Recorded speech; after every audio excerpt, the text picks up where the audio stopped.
Hello there, you're watching the press preview, a first look at what is on the front pages. Time then to see what's making the headlines with the political editors of The Guardian and The Sun, Pippa Crerar and Harry Cole, with us from now until just before midnight. Welcome to both of you. So, front pages, let's start, shall we, with the Financial Times, which reports on President Joe Biden's unannounced visit to the Ukrainian capital, Kyiv, in which he pledged America's unwavering support to the war-torn country. The Telegraph says former Prime Ministers Boris Johnson and Liz Truss have urged their successor, Rishi Sunak, to send fighter jets to Ukraine. As it's confirmed, the body found in the River Wire was that of the missing mother of two, Nicola Bulley. The Eye has word of her family's criticism of TV and social media coverage of the case. The Express quotes from the Bulley's family statement, "Nikki, we can let you rest now," while The Sun carries a similar headline on its front page. And the Daily Mail follows suit with a similar sentiment. The Daily Mirror leads with the family's description of Nicola. She was the centre of our world. The Metro, meanwhile, leads with the announcement of a 72-hour strike by junior doctors coming in March. The Guardian reporting on the catastrophic failings in the management of a policing firearms unit, which contributed to the mass shooting in Plymouth, in which gunman Jake Davison killed 5 people. The Times says Rishi Sunak has been warned that any deal he does on the Northern Ireland Brexit protocol could lead to party resignations. And the Star bemoans the watering down of language in certain passages of new editions of Roald Dahl's books, which the Prime Minister has also now criticised. Well, a reminder, by scanning the QR code you'll see on screen during the programme, you can check out the front pages of tomorrow's newspapers while you watch us. So let's head straight to Pippa Crerar and Harry Cole. And Harry, we see the arrival now tonight in Warsaw of President Joe Biden after this unannounced visit to Ukraine. Front page of the Financial Times with some extraordinary pictures and possibly, a sense that we might never see this arrival of these two presidents together. Yeah, well, obviously, Zelensky travelled. The first place he ever travelled post-invasion was to the United States in a equally sort of secret trip a few months ago. But a remarkable image there. If you think about the sort of cavalcade that the American president usually travels with, I remember when he rolled through down Whitehall, I think I counted 17 cars, ambulances, mobile operating theatres, a small army of bodyguards. And to take that circus, I suppose, to what is essentially a war zone, still is a war zone, even if Kyiv isn't directly attacked every day, it is, a target, is remarkable and a brilliant display of unity and a pretty brave move, I'd say, by Biden. I imagine the Secret Service were having absolute kittens by this. When he was announced he was going to travel to Poland, a few people thought, well, maybe he might just do it. And then when bridges and motorways and train lines were all shut down overnight in around Kyiv, then sort of speculation grew. But actual remarkable image to see him there, sort of walking through the air raid sirens. Yes, and I don't know about you, but I had a sense of relief on understanding that Russia had been warned about this in advance. You dread to think what might have happened should there have been some accident. But certainly Jake Sullivan, the US National Security Advisor, who also travelled, said the two presidents sought to map out the coming year, including a common understanding of objectives and how the US can most effectively support them alongside our allies and partners. Certainly we're standing with you for the future, but mapping out the next year, there's no end in sight to this, Pippa, and that's part of the problem, isn't it?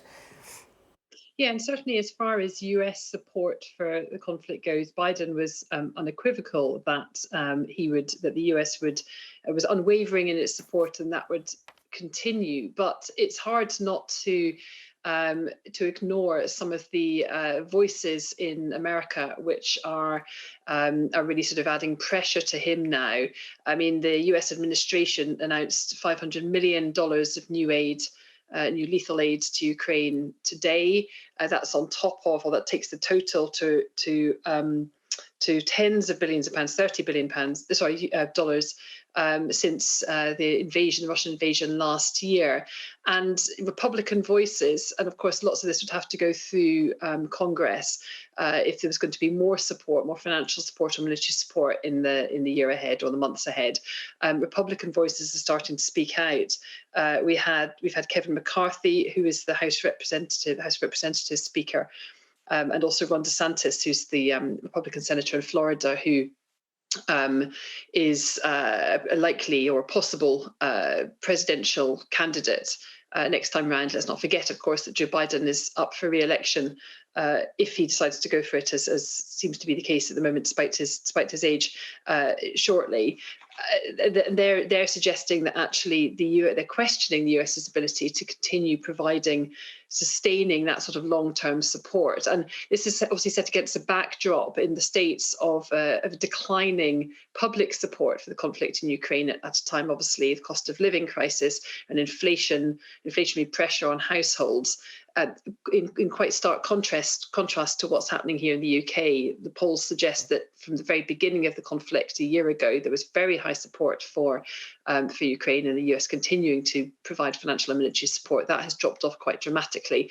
Whereas in the UK, there is still this overwhelming public support for backing them. So there's real sort of domestic pressures on Biden, regardless of what his intention is, but politically, and also the US's role in the world stage and sort of the sphere of Russia in all of this, and the ongoing tension that exists between the States and Russia. So it's not just international considerations, there's also the domestic ones that the US has to consider as well. Daily Telegraph, Harry, with choosing to use a slightly awkward hug photo between the two presidents on President's Day, in fact, Joe Biden and the US president. But the main story for them is that Liz Truss and Boris Johnson are now saying that fighter jets should go.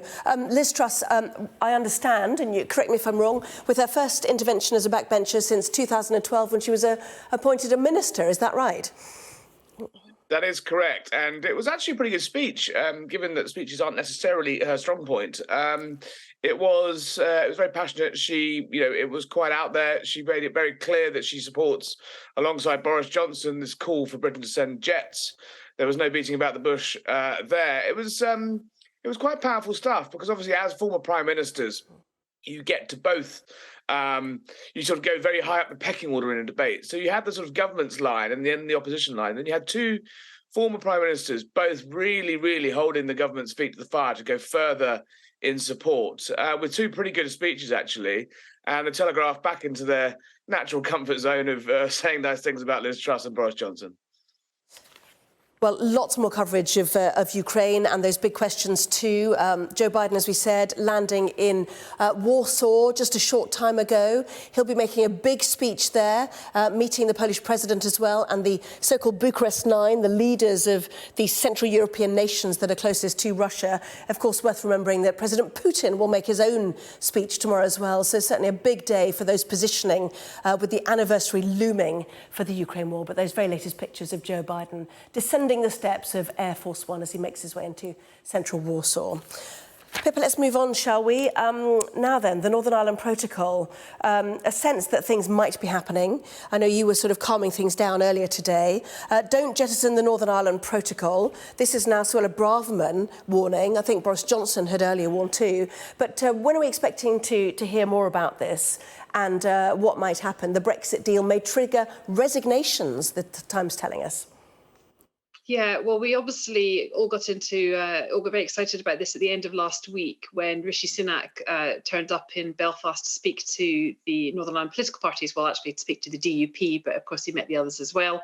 And then, of course, there was comments over the weekend about getting closer to a deal with the European Commission. I don't think it surprises anyone particularly that a technocratic managerial prime minister might reach some sort of shared ground, might have some shared ground on which he could strike a deal with the technocratic managerial Brussels. The difficult part of this for him is going to be the political aspect of it and getting it past his troops at home. While I think we're not there yet with the deal, Mariusz Sefcovic from the Commission and James James Cleverly, our Foreign Secretary, had meetings this afternoon, at the end of which they said they would meet again in coming days. So, we had wondered whether there might be a deal presented tomorrow. I think that's not likely now in the next few days. It's definitely the case that the political workings are going on at home. Rishi Sunak spent lots of time in his Commons office today talking to Tory Brexiteer MPs to try and make sure that they didn't scupper it when they announce it. The DUP, I'm told, isn't going to get a sort of an advance notice of a draft of the text. This is a deal, obviously, with the Commission rather than with the DUP. But there are plenty of people in the Conservative Party and beyond who think that Sunak would be unwise not to include them or to make sure that they were on board, because, of course, they have the capacity to blow this whole thing apart. It's a real test for Sunak, isn't it? He wants to be able to say that he has moved the country on from Brexit and being able to concentrate on the dividends rather than sort of the wrangling, the negotiations. Whether he'll be able to do that, I think this week is going to be very telling. Yes, and critical to it is, where should that border go?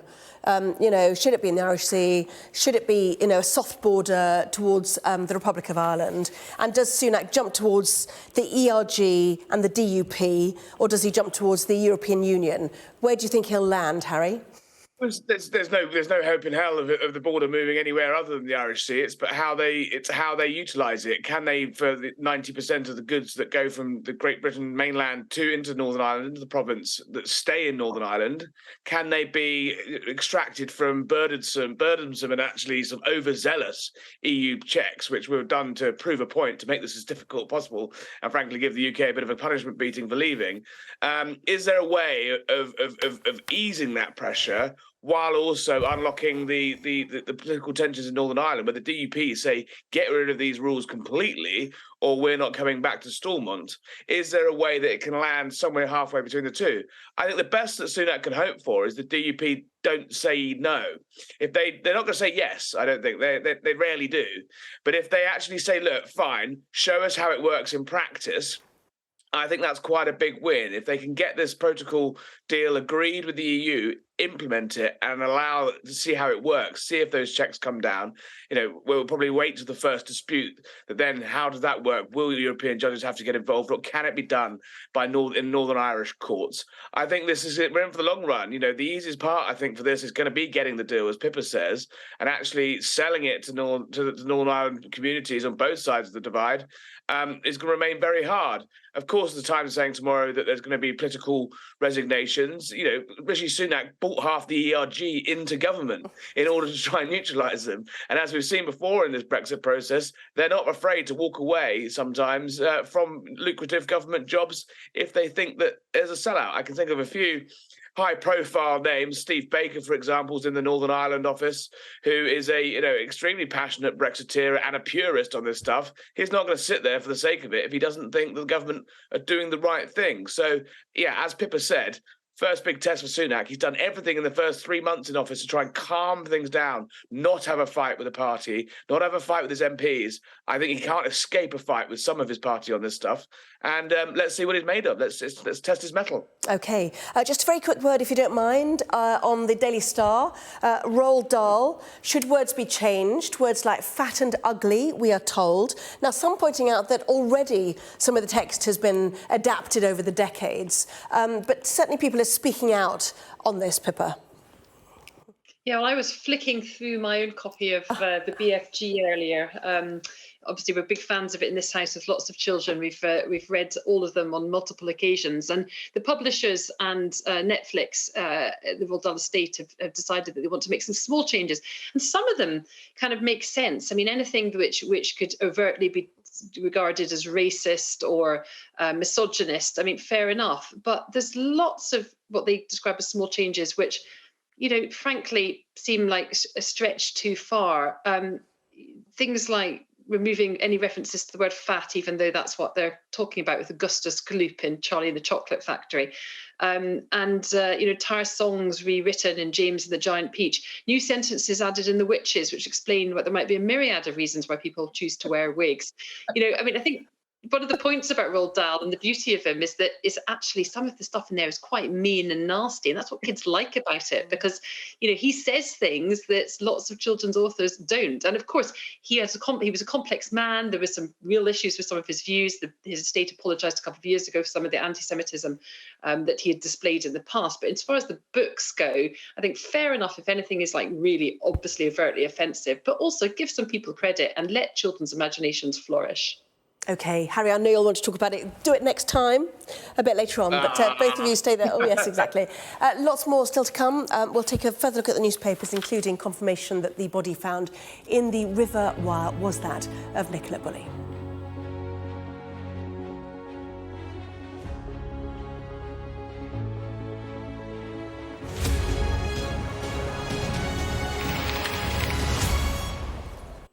Well, welcome back. You're watching the press preview. With me now, Pippa Crerar and Harry Cole from The Guardian and The Sun. Welcome back to both of you.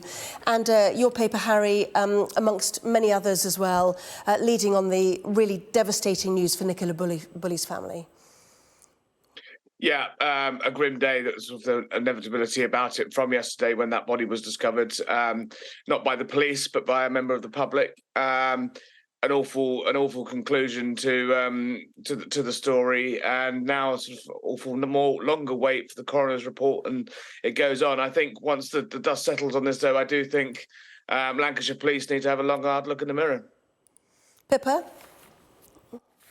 Well, it's a terribly sad day, isn't it, for the family? And they've not just had to deal with their mother, their wife, their daughter going missing. But they've also had to deal with a huge amount of speculation on social media, amateur sleuths turning up, and the police really conducting a very sort of up and down investigation, it feels like, from the outside, in that they've been saying one thing one day and something else a couple of days later. They talked about her own personal troubles, which obviously attracted a lot of criticism.